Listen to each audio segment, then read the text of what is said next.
চলে আসলাম মোহনপুর, যেখানে আমার ছোটোবেলাটা কেটেছিল। অনেক স্মৃতি জড়িয়ে আছে। আজ অনেক ভালো লাগছে এখানে এসে।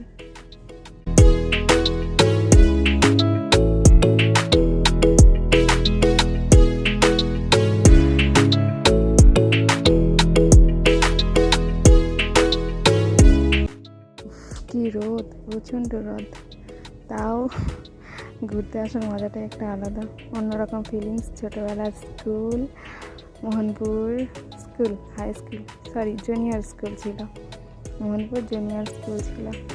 সেসব দিনগুলো সত্যি আজ অবধি ভুলতে পারছি না।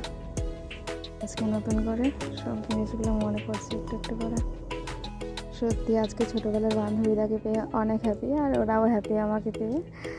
সব সময় শুধু বলছে আমি ভিডিও করে যাচ্ছি, এটার জন্য একটু রেগে যাচ্ছিলাম, কিন্তু তাও এই খুশির মুহূর্তগুলো আমি একটু ক্যামেরা বন্দি করে রাখলাম।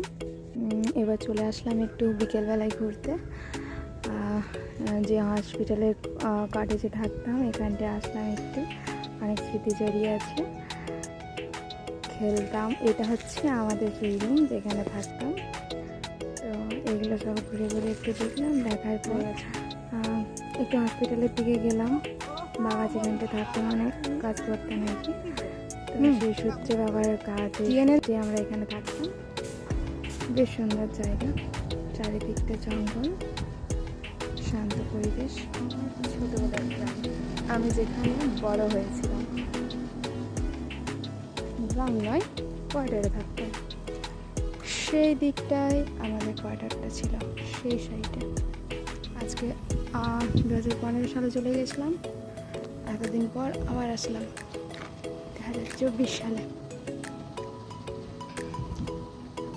এখানে চারিদিকটাই জঙ্গল, অনেক সুন্দর জায়গাটা।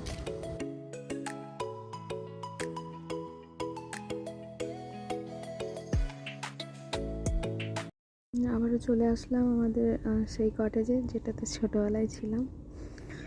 যদিও মা আমাদের সাথে নেই, কিন্তু কেমন একটা মনে হচ্ছে বারবার যেন সেই ছোটোবেলাটা এখানে কাটলো মা, বাবা, ভাই, দিদির সাথে। মনে হচ্ছে বারবার যে মা যেন এখনো অবধি এখানে আছে, কেমন একটা বারবার মনে হচ্ছে।